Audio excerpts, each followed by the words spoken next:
بسم الله الرحمن الرحيم نحمده ونصلي ونسلم على رسوله الكريم أما بعد فأعوذ بالله من الشيطان الرجيم بسم الله الرحمن الرحيم يا بني إسرائيل اذكروا نعمتي التي أنعمت عليكم وأوفوا بعهدي أوف بعهدكم وإياي فارهبون صدق اللہ العظیم۔ اللہ تعالیٰ نے انسانوں کو بے شمار نعمتیں عطا فرمائی ہیں، اور جب جب انسان اللہ کی نعمتوں کی قدردانی کرتا ہے، اللہ جل شانہ کی نعمتوں کا شکر ادا کرتا ہے، اللہ تعالیٰ اس انسان کی زندگی میں اسے چین عطا فرماتے ہیں، سکون عطا فرماتے ہیں، برکتیں عطا فرماتے ہیں۔ اور جو انسان اللہ کی دی ہوئی نعمتوں کی قدر نہیں کرتا، اللہ کی نگاہ میں وہ اللہ کی نعمت کی ناشکری کرتے ہوئے گناہ کرتا ہے، ساری دنیا کے اسباب کے ہوتے ہوئے اللہ جل شانہ اس کی زندگی سے چین، سکون، اطمینان کو ختم کر دیتے ہیں۔ اور سارے قرآن مجید کے اندر اللہ جل شانہ نے ماضی کی جتنی قومیں گزری ہیں ان سب کا تذکرہ فرمایا، اور ان قوموں کو جو نعمتیں عطا فرمائی ان نعمتوں کا ذکر فرمایا، اور پھر جس جس قوم نے اللہ کی نعمتوں کی قدر کی، اللہ جل شانہ نے اس قوم کی عزت، مرتبت، قدر و منزلت دیگر قوموں کے دلوں کے اندر پیدا فرمائی، اور قوموں کے اندر اس قوم کو اللہ نے ایک مرتبہ عطا فرمایا ہے۔ اور جن جن قوموں نے اللہ کی نعمتوں کا شکر ادا نہ کیا، قدردانی نہیں کی، اللہ تعالیٰ نے ان کو عذاب میں گرفتار کیا، پھر معافی تلافیاں ہوئیں، پھر نعمتیں عطا فرمائیں۔ ان تمام قوموں کے اندر جو سر فہرست قوم ہے وہ قوم بنی اسرائیل کی ہے۔ بنی اسرائیل یعنی حضرت یعقوب کی قوم۔ اللہ جل شانہ نے اس قوم کو بڑی بڑی نعمتیں عطا فرمائی اور بے شمار نعمتیں عطا فرمائیں، اور نعمتوں میں سے کچھ نعمتوں کا ذکر قرآن مجید میں بھی فرمایا۔ پہلی نعمت تو یہ عطا فرمائی کہ بنی اسرائیل میں انبیاء کثرت سے بھیجے، نسل در نسل در نسل انبیاء تشریف لاتے رہے۔ حضرت یعقوب تشریف لائے، اسحاق آئے، یعقوب آئے، یوسف آئے، موسیٰ آئے، حضرت عیسیٰ تک جتنے انبیاء آئے بنی اسرائیل میں سے تشریف لائے ہیں۔ حضرت عیسیٰ تک جتنے انبیاء تشریف لائے وہ سب بنی اسرائیل میں سے تھے، اور آخر میں حضور صلی اللہ علیہ وسلم تشریف لائے، وہ بنی اسماعیل میں سے تشریف لائے۔ پہلی نعمت تو یہ ہوئی۔ پھر وَظَلَّلْنَا عَلَيْكُمُ الْغَمَامَ وَأَنزَلْنَا عَلَيْكُمُ الْمَنَّ وَالسَّلْوَىٰ، میدان تیہ کے اندر بنی اسرائیل کے اوپر اللہ جل شانہ نے بادلوں کے ذریعے سے سایہ فرمایا۔ نعمت تھی۔ وَأَنزَلْنَا عَلَيْكُمُ الْمَنَّ وَالسَّلْوَىٰ، آسمانوں سے پکا پکایا کھانا، تیار کھانا زمینوں کے اوپر انہیں ملتا رہا۔ یہ نعمت تھی، بہت بڑی نعمت تھی۔ دیگر بہت سی نعمتیں ہیں۔ 12 میٹھے چشمے عطا فرمائے. فَقُلْنَا ضُرِبْ بِعَصَاكَ الْحَجَرَ فَانْفَجَرَتْ مِنْهُ 12 عَيْنًا. 12 میٹھے چشمے اللہ رب العزت نے بنی اسرائیل کو عطا فرمائے.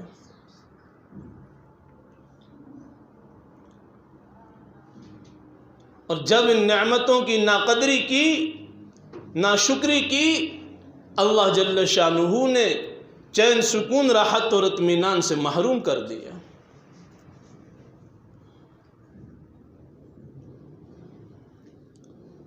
یہ جو قرآن مجید سورہ بقرہ کی آیت میں نے تلاوت کی ہے، اس میں اللہ جل شانہ نے ہمیں نعمتوں کی قدر کے طریقے سکھائے ہیں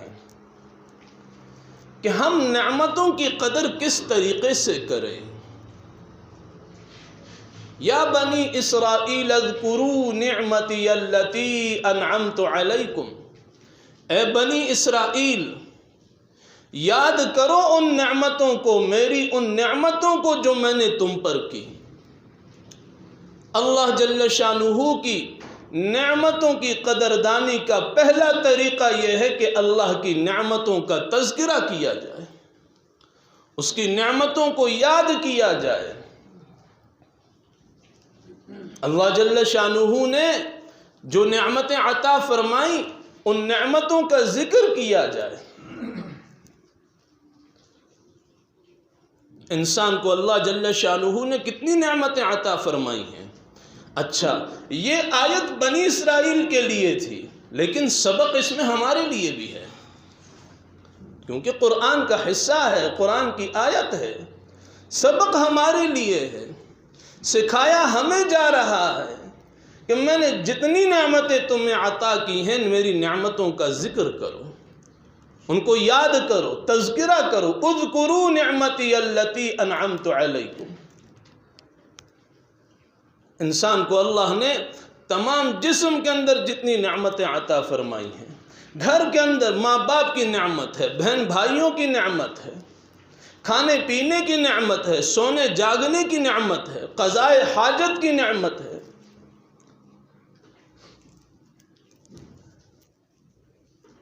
قرآن مجید میں اللہ جل شانہ نے ایک دوسرے مقام پر خود چیلنج فرمایا، جو خالق ہے، جس کی تخلیق ہے، وَإِن تَعُدُّوا نِعْمَةَ اللَّهِ لَا تُحْصُوهَا. تم میری نعمتوں کو شمار کرنے لگ جاؤ، اللہ فرماتے ہیں شمار نہیں کر سکتے. میں تھوڑا اور مختصر کر رہا ہوں. انسان کا ایک بالش کا یہ چہرہ ہے، پیشانی کے بالوں سے ٹھوڑی کے نیچے تک، کان کی لو سے دوسرے کان کی لو تک کتنا فاصلہ ہے، کتنی سی جگہ ہے. اس چہرے کے اندر اللہ جل شانہ نے کتنی نعمتیں عطا فرمائی ہیں.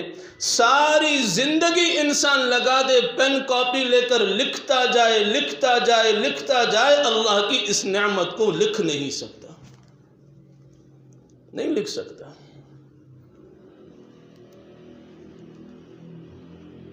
انسان گاڑی چلاتا ہے، گاڑی کا فرنٹ کا شیشہ جو ہوتا ہے وہ دھندلا ہو جاتا ہے، اس کے اوپر جو دھند آ جاتی ہے، جو گرد و غبار آتا ہے، اس کو صاف کرنے کے لیے وائپر چلائے جاتے ہیں.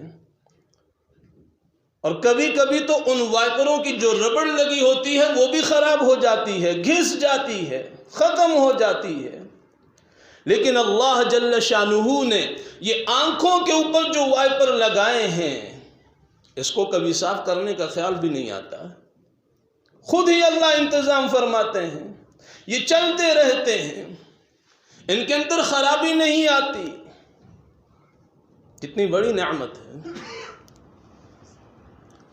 اذکروا نعمتی التی انعمت علیکم. رب کی نعمتوں کی قدردانی کا پہلا طریقہ کیا ہے؟ اللہ نے جو نعمتیں دی ہیں ان کا زبان سے ذکر کیا جائے، زبان سے ذکر کیا جائے. اس سے بندے کے اندر شکر کی صفت پیدا ہوتی ہے. جو بندہ اپنی زبان سے رب کی نعمتوں کا تذکرہ کرتا ہے، اس کے دل کے اندر اللہ شکر کی صفت پیدا فرما دیتے ہیں.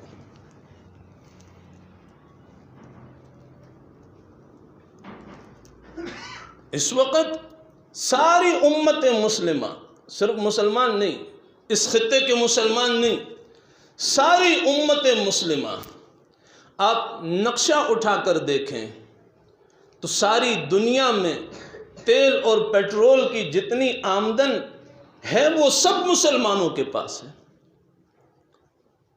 سارے ذخائر مسلمانوں کی خطوں میں موجود ہیں جہاں مسلمان آباد ہیں، لیکن جب اللہ کی اس نعمت کی قدردانی نہیں کی، اس نعمت کے ہوتے ہوئے اللہ نے ساری امت مسلمہ کو بھکاری بنایا ہوا کہ نہیں بنایا؟ بنے ہوئے۔ جب نعمت کی قدر نہیں ہوتی، ذکر نہیں ہوتا، شکر نہیں ہوتا، اللہ اس نعمت کے ہوتے ہوئے آزمائشوں میں مبتلا کر دیتے ہیں۔ ساری دنیا کفر کو آج تیل مسلمان ممالک سے جاتا ہے، لیکن اپنی حالت کیا ہے؟ نا قدری، نا شکری۔ پہلا طریقہ کیا؟ اذکروا نعمتی التی انعمت علیکم، جو میں نے نعمتیں دی ان کا ذکر کرو، ان کو یاد کرو، ان کے تذکرے کرو، پھر شکر کی صفت پیدا ہوگی، پھر اللہ کا شکر ادا کرو۔ جب تم شکر کرو گے، لَإِن شَكَرْتُمْ لَأَزِيدَنَّكُمْ، اللہ فرماتے ہیں میں نعمتوں کو بڑھا دوں گا۔ صرف یہیں رکے نہیں، وَلَئِن كَفَرْتُمْ إِنَّ عَذَابِي لَشَدِيدٌ، ناقدری کرو گے، ناشکری کا گناہ کرو گے، اللہ فرماتے ہیں میری پکڑ بڑی سخت ہے۔ میں نے مثال ابھی 1 منٹ پہلے دی ہے۔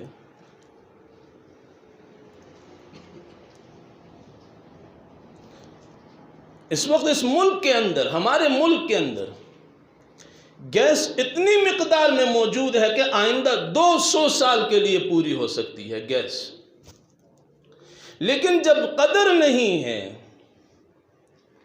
نعمت کا ذکر نہیں ہے، شکر نہیں ہے، تو اسباب کے ہوتے ہوئے، مال و دولت کے ہوتے ہوئے، جب صبح ناشتے کا وقت ہوتا ہے یا رات کھانے کا وقت ہوتا ہے، یہیں کے لوگ، ہم لوگ اس نعمت سے محروم ہیں۔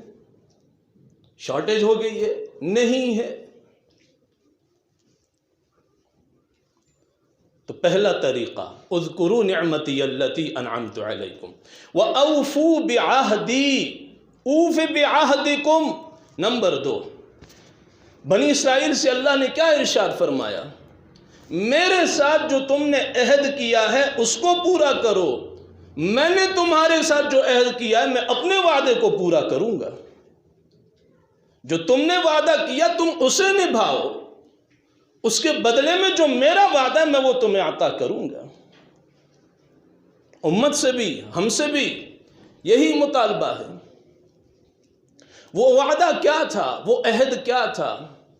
الست بربکم قالوا بلا، الست بربکم، ایک تو وہ عہد الست ہے، جب عالم ارواح میں اللہ جل شانہ نے ساری روحوں کو ایک ہی جمع مجتمع کر کے خطاب فرمایا، الست بربکم، کیا میں تم سب کا رب نہیں ہوں؟ تو تمام روحوں نے یک زبان ہو کر کہا تھا قالوا بلا وربنا، کیوں نہیں، آپ ہی تو ہمارے رب ہیں۔ اوفوا بعہدی، جو تم نے میرے ساتھ وعدہ کیا تم اسے پورا کرو۔ اوف بعہدکم، جو میرا تمہارے ساتھ وعدہ اس کو پورا کر دوں گا، پورا کیا جائے گا۔ دوسرا وعدہ، اشہد ان لا الہ الا اللہ واشہد ان محمد رسول اللہ، میں گواہی دیتا ہوں اللہ کے سوا کوئی معبود نہیں، حضرت محمد صلی اللہ علیہ وسلم اللہ کے رسول ہیں، بندے ہیں، اور آخری رسول اور بندے ہیں۔ یہ جملے کا تذکرہ نہیں، یہ آگے تفسیر ہے۔ جملے کا میں نے ترجمہ پہلے کیا، مزید وضاحت کی کہ آخری رسول اور آخری پیغمبر ہیں۔ لیکن آج ہماری حالت کیا ہے؟ بزبان حال، بزبان قال ہم تو یہ کہتے ہیں کہ اللہ کے سوا کوئی معبود نہیں، لیکن دلوں کے اندر ڈر ہمارا غیر کا موجود ہے۔ ہماری زبانوں پر آتا ہے کہ فلاں طاقت ہمارے ساتھ ہوتی ہمیں کوئی جھکا نہیں سکتا تھا، رب کی طاقت کو بھول گئے، رب کی طاقت کو چھوڑ دیا۔ ایٹم بم ہمارے پاس ہے، ہمیں کوئی کچھ نہیں کر سکتا۔ ہاں، ایٹم بم ہے، ہماری حفاظت کے لیے ہے۔ جب ہم نے اللہ کی ناقدری کی، اللہ جل شانہ کو طاقتور نہ سمجھا، اس کی قوت کو ٹھکرا دیا، تو اللہ جل شانہ نے الٹ نظام کر دیا۔ فرمایا جس چیز کو تمہاری حفاظت کے لیے بنایا گیا تھا نا، اب تم اس کی حفاظت کرو، تم اس کی حفاظت کرو۔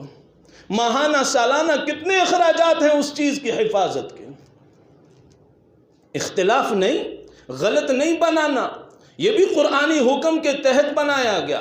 وَأَعِدُّوا لَهُم مَّا اسْتَطَعْتُم مِّن قُوَّةٍ وَمِن رِّبَاطِ الْخَيْلِ، اللہ کا حکم ہے کہ دشمن کے خلاف اپنی تیاری بھرپور کرو، لیکن ہم نے یقین ہی اس چیز پر رکھ دیا جو خود محتاج ہے رب کے حکم کی، پھر اللہ نے بندوں کو اسی کی حفاظت کے لیے لگا دیا۔ یہ نہیں کہ مت بنائیں، لیکن سپر پاور اللہ کو سمجھا جائے، یقین اللہ کی ذات پر ہو، طاقتور اللہ کو سمجھا جائے، ڈر اللہ کا ہو۔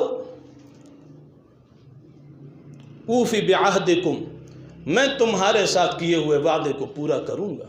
حضرت محمد صلی اللہ علیہ وسلم نے جو شریعت لائی، جو مسائل لائے، جو طریقت لائی، جو قرآن لایا، جو زندگی لائی، جو ہمیں معیشت بتائی، جو معاشرت بتائی، جو تجارت بتائی، اس کے مطابق چلو تو میں اپنا وعدہ جو تمہارے ساتھ ہے اس کو پورا کر دوں گا۔ دوسرا کام یہ بتایا، جو تم نے وعدے کیے اس کو پورا کرو، میں اپنا وعدہ پورا کروں گا۔ وَإِيَّايَ فَارْهَبُونَ، اور آخر میں فرمایا اور خاص مجھ ہی سے ڈرو، مجھ ہی سے ڈرو، باطل سے نہیں ڈرنا، طاقتور قوتوں سے مت ڈریں، ڈرنا ہے تو اللہ سے ڈریں۔ آج مخلوق کا ڈر دلوں کے اندر اتنا رچایا گیا، اتنا بسایا گیا، اتنا پیدا کر دیا گیا کہ بچہ مخلوق سے ڈرتا ہے لیکن خالق سے نہیں ڈرتا۔ آج بچہ بلی کے ڈر سے سو جائے گا، دودھ پی لے گا، کھانا کھا لے گا، رب کے ڈر سے نہیں۔ وَإِيَّايَ فَارْهَبُونَ، اور خاص مجھ ہی سے ڈرو۔ حضور نبی کریم صلی اللہ علیہ وسلم نے 5 نعمتوں کا ذکر فرمایا جو ہر آدمی کے پاس موجود ہیں، ہر آدمی کے پاس موجود ہیں۔ فرمایا ان 5 نعمتوں کی قدر کرنا۔ اغتنم 5 قبل 5، 5 چیزوں کو 5 سے پہلے غنیمت سمجھو، غنیمت سمجھو۔ کیا 5 چیزیں ہیں؟ نمبر 1، آپ علیہ الصلوۃ والسلام نے ارشاد فرمایا شبابک قبل حرامک، اپنی جوانی کو اپنے بڑھاپے سے پہلے غنیمت سمجھ لو، جوانی کو غنیمت سے پہلے نعمت سمجھ لو۔ صحتک قبل سقمک، اپنی صحت کو بیماری سے پہلے غنیمت سمجھ لو۔ غناک قبل فقرک، اپنی مالداری جتنی ہے اس کو فقر کے دنوں سے پہلے غنیمت سمجھ لو۔ فراغک قبل شغلک، اپنے فارغ اوقات کو مشغول ہونے سے پہلے غنیمت سمجھ لو۔ وحیاتک قبل موتک، موت سے پہلے زندگی کو غنیمت سمجھ لو۔ یہ 5 نعمتیں ہم میں سے ہر فرد کے پاس ہیں۔ کوشش کریں، نعمتوں کی قدردانی کی کوشش کریں۔ آج کے اس نشست کا خلاصہ یہ ہے، نمبر 1، اللہ جل شانہ نے جو نعمتیں عطا فرمائی ہیں زبان سے اس کا ذکر کر کے ان نعمتوں کی قدر کریں۔ نمبر 2، اللہ جل شانہ سے ہم نے جو وعدے کیے ہیں ان وعدوں کو پورا کرنے اور نبھانے کی کوشش کریں۔ اللہ جل شانہ نے ہم سے جو وعدے کیے ہیں اللہ پورے کر دیں گے۔ نمبر 3، اللہ جل شانہ کا ڈر اپنے دل میں پیدا کرے، مخلوق کے ڈر کو دل سے باہر نکال لیں۔ وآخر دعوانا ان الحمد للہ رب العالمین۔